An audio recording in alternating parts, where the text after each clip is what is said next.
Hey guys, it's Bella. Welcome back to my channel, or welcome if you're new, and in today's video will be the second part of my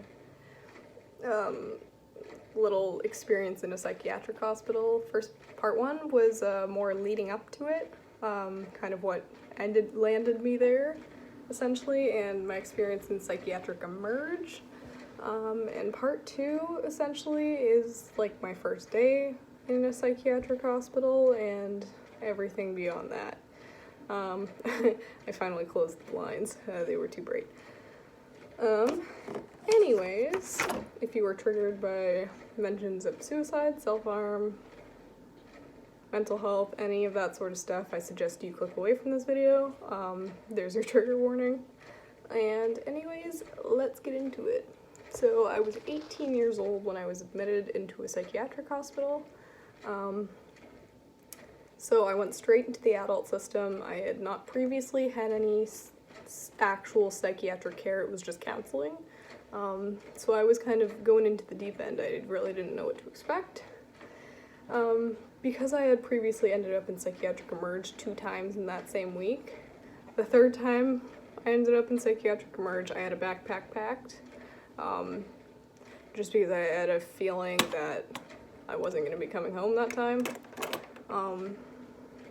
So in that backpack, I essentially had just packed a bunch of clothes. I packed sweaters without strings because I didn't know what the hospital would allow and what didn't. And I live in Canada, so it was fairly cold at the time. It was like September, October. I just had a bunch of sweatpants, and I had a journal in that backpack with a pen. And I was allowed to keep all of those things. I had my phone, my charger, they took my charger, but I was allowed to keep my phone. So it was about 1 a.m., I was in psychiatric emerge. I was waiting there for probably 12 hours, just waiting for a bed to open up at the hospital. Hi! Hello. So once a bed had opened up, they put me on a stretcher, and they did not transfer me in the back of an ambulance. It was a patient's transfer services type van. So they had me in the back of the van on the stretcher. And I couldn't see where we were driving because it was in the middle of the night. I didn't know which hospital I was going to, because where I lived there were about 3 or 4 in the area. But one of them specialized in mental health and had an actual psychiatric ward. So once I was in the campus, I didn't see really where they wheeled me in. I didn't see the layout of the psychiatric ward. I ended up straight in my room. Also, at this time, when I was being transferred, they were taking my blood sugar because I got incredibly dizzy and started to pass out. I started to black out. It turns out I had an incredibly low blood sugar reading, like dangerously low, and they asked me if I was diabetic or had problems with diabetes, and I had never had. Essentially what had happened at that point was because I had little to no appetite, most of the time I was starving myself, so it had finally caught up to me. I was blacking out quite a lot, so they were concerned about that. As soon as I got into my room, it was a private room. They weren't shared, so it was one person per room. They did my vitals, kind of let me lay down and go to sleep. They didn't wake me up for breakfast. They let me sleep in because I had gotten there around 1:30, 2 in the morning. But they did knock on my door at about 8 a.m. I didn't notice them doing half-hour checks where they would just come to your door, open it, close it. They wouldn't shine a flashlight in on you. They would just check if you're still in your bed, essentially. So when it was about 8 a.m., they asked me if I wanted breakfast. I was very tired still, so I just said no. I rolled over. They came back at 10 a.m. to do my vitals. So essentially what that is every morning is they do this that morning and at night at the hospital. They give you a blood pressure cuff. They monitor your blood pressure. They ask you a few basic questions. along the lines of how are you feeling? What's your distress level today? Do you feel safe? Pretty much just that. Do you have any concerns for the day? So that's essentially all it was. It was just blood pressure, and then they would give you your medication at that time if you took it. Currently, I was still taking the Seroplex, so they had that for me. After they took my 10 a.m. vitals, I got dressed, and I met with a psychiatrist for the first time.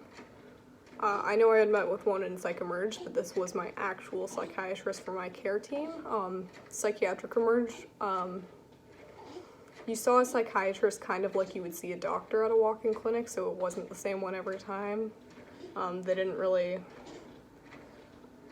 yeah, that's just kind of how it went. I had a fairly long conversation with that psychiatrist. He got my pretty much entire history. It was a lot of basic questions. Then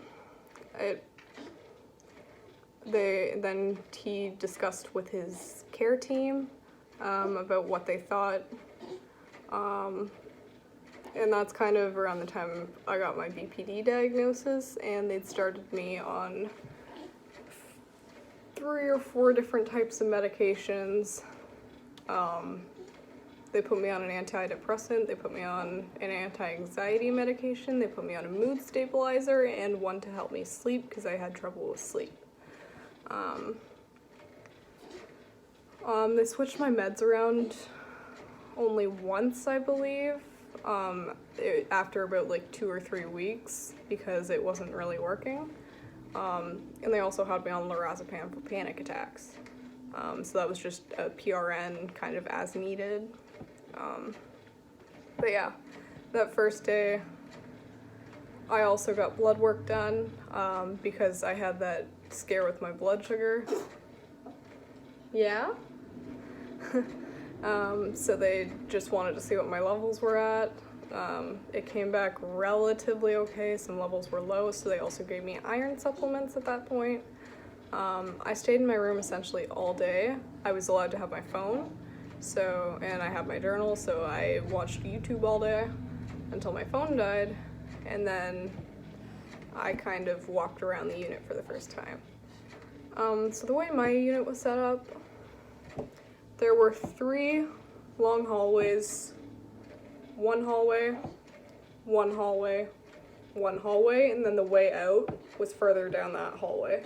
The nurse's station was in the middle of everything, and along with that nurse's station, there were 3 common rooms at the front of each hallway towards the nurse's station.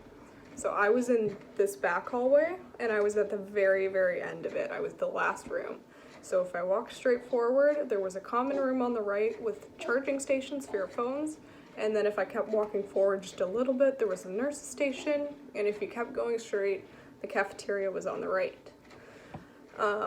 And the family meetings rooms were on the left, and then the way out of the unit was straight ahead. So I didn't have my card yet, so they basically gave you cards kind of like a hotel, and on every bedroom you had to tap it, and it would let you into your room. Hi Nugget, are you getting bored? So, yeah, so I didn't have my card yet, so every time I wanted to go back into my room I had to ask someone. They didn't get my card to me for about 2 days.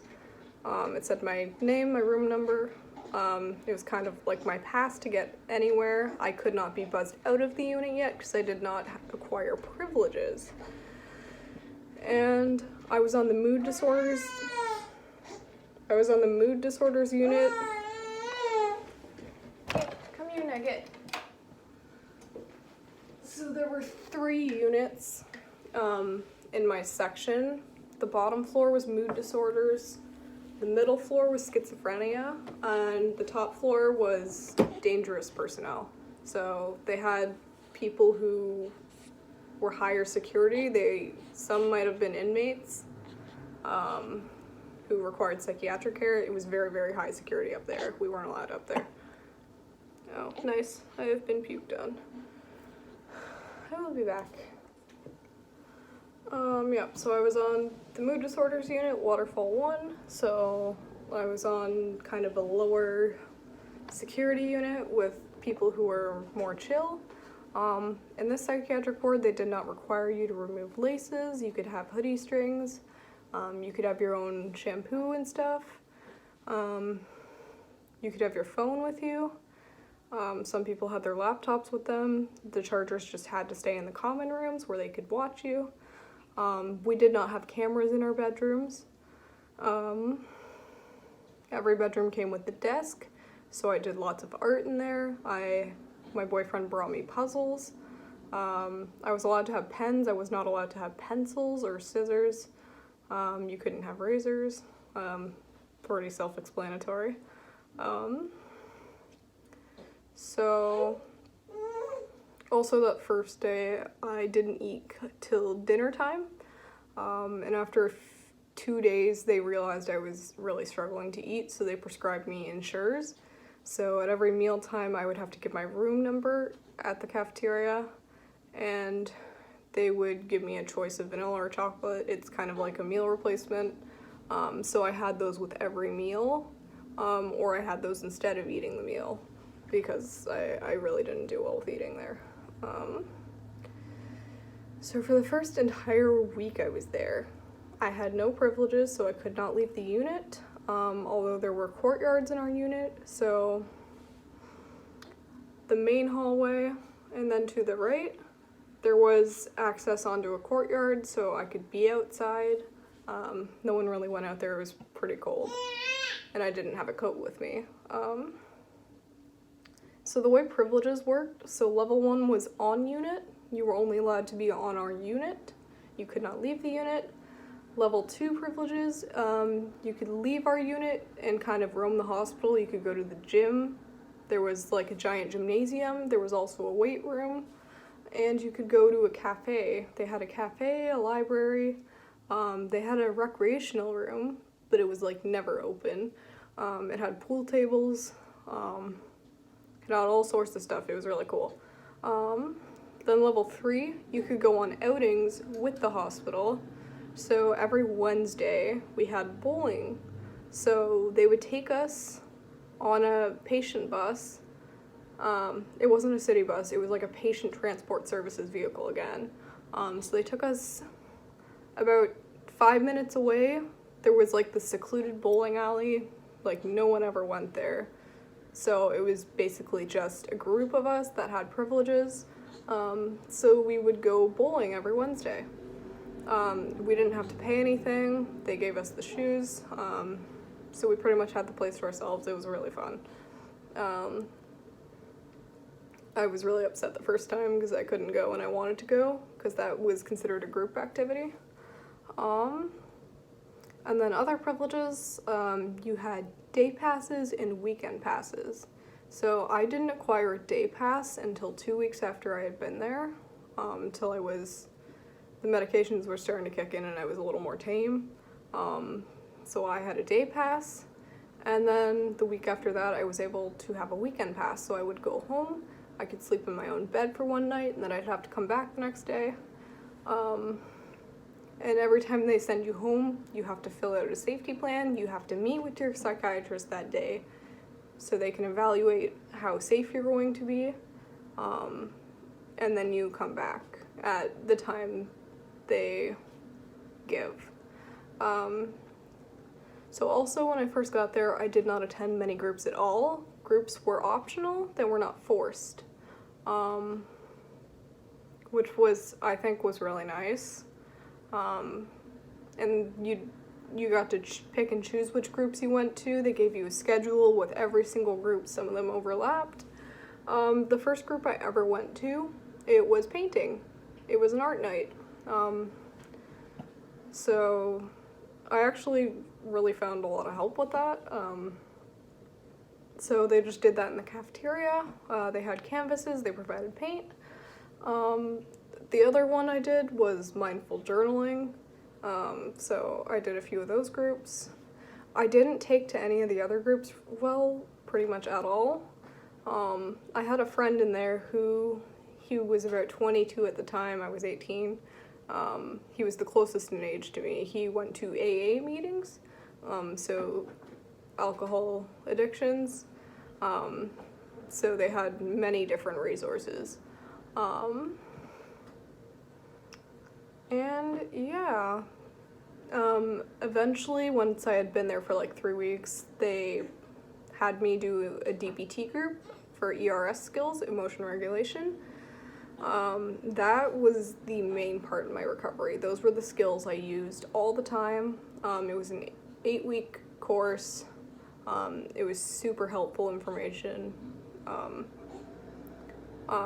They gave me all the handouts for it ahead of time, so I didn't have to actually go to the groups. I more just read the handouts on my own and discussed them with my care team.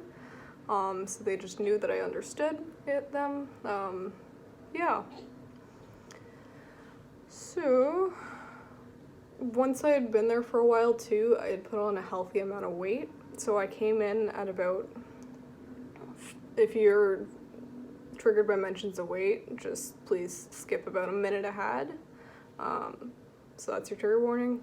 So I was about 120 pounds when I got there, and I was 5'9", so I was very tall, very lean. I was having dizzy spells, fainting all the time. Once I had left hospital after 3 months, I was about 150 pounds, which was a healthy, stable weight.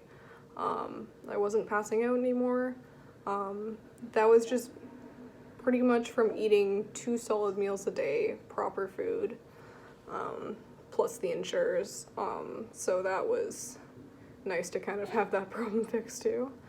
Trying to think. The hospital is not really the place to make friends. They kind of discourage that. I was 18 at the time, so I had just moved into the adult unit. The closest person in age was 22, and then there was one other person I kind of conversed with a lot. He was about 25, and then everyone beyond that was in their 30s. There were people in their 60s or 50s. So there was a wide range of ages. And most of us were fairly tame. It was a lot of people experiencing depression. There were a few that were a little bit out there. We had an incident where someone lit their bed on fire. So that was fun. They gave us pizza after that. But yeah, we were all fairly tame. I did have a few panic attacks while on the unit. The nurses were very helpful in helping me deal with those. So they would give me the PRN and they would take me to a quiet space and they would help me learn how to use grounding tools. I had never learned grounding before. Yeah? How'd you get over there? Are you crawling? Oh, you're in a pile of puke. Okay, so the first grounding experience I ever had, a nurse had taken me back to my room and she sat me on the floor and she said, "What are 5 things you can see?" So I kind of stopped for a second. I named 5 things in the room I could see. She said, "Okay, what are 4 things you can hear?" That one took me a little bit longer because it was fairly silent at the time. So I said, like, I can hear the vents. I can hear my roommate playing his guitar. Not roommate, he was across the hall. But it took me a while to come up with those. And then she's like, what are 3 things you can smell? So it took me quite a while to come up with those. And by the time I was done, I had essentially changed my train of thought to something else, and it had really calmed me down quickly. One thing, I had one really bad night in the hospital, so I was quite lonely at night, and the beds were very uncomfortable. Oh, buddy. Come here, Nugget.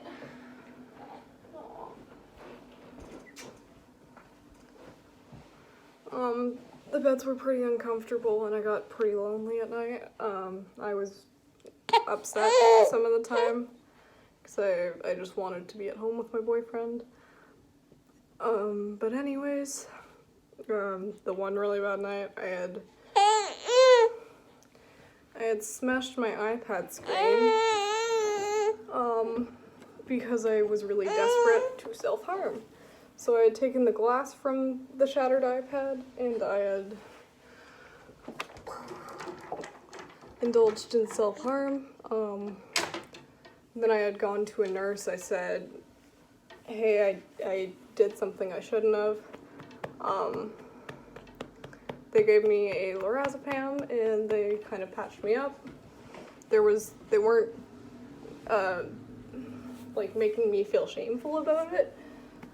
But they kind of said, hey, we'll talk about this in the morning. We'll see what we can do.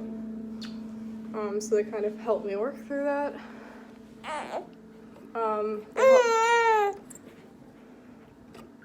They helped me come up with other skills to kind of help distract myself when I noticed I was falling into those moments. So yeah. Also another thing they helped do for me, a resource they provided, was we were struggling with money at the time, so we had to pay rent, and I was we had one roommate. Your bum's clean.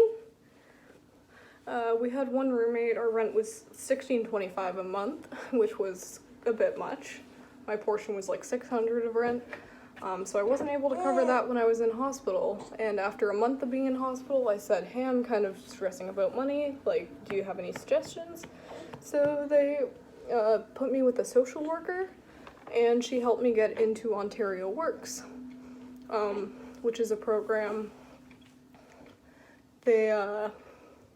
You mail them your pay stubs, so they see how much you're making every month, whether, like, if you're not working, you don't mail them anything. And they'll fill in the rest, kind of what you need for rent or what you need to live. So that took off the financial stress for a little while. I came off Ontario Works fairly quickly after I left hospital. But yeah,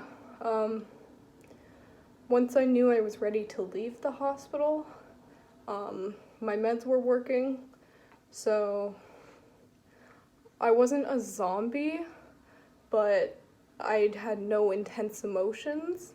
I didn't feel emotions as strongly because I was on the mood stabilizers and I was sleeping better. My weight had come up. And at that point, I felt like being in hospital was starting to make me worse. So I noticed a turnover of people. The two people who were close in age to me, who I had made friends with, had already left by then. And I was fine staying without them, but the turnover of people was almost entirely a new group of people. And at that point, I became very isolated. I didn't go to many of the groups anyways. I was doing the DBT by myself, and with the new turnover of people, they were becoming increasingly more aggressive, and there was a lot of screaming on the unit, which was something that was new to me because we were all relatively chill, depressed people. But with this new turnover of people were more aggressive, and I felt that I would be better at home at that point.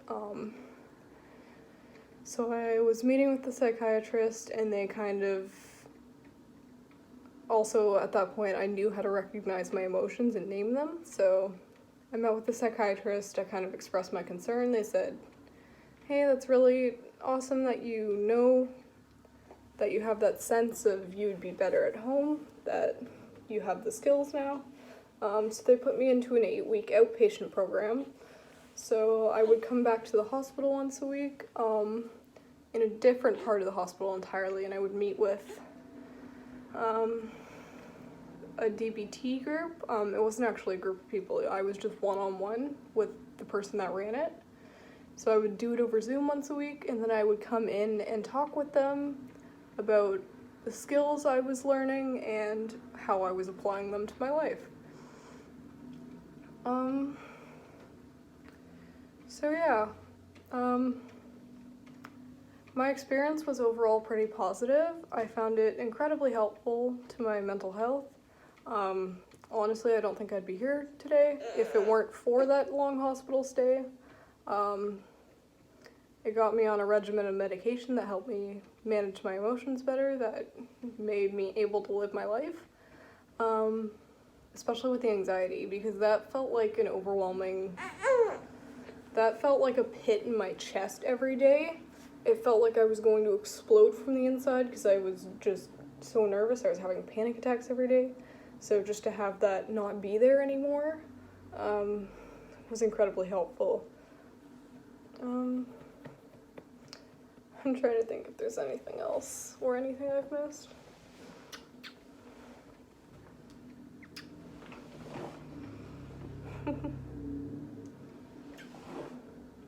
Say hi, Nugget. I'm tired.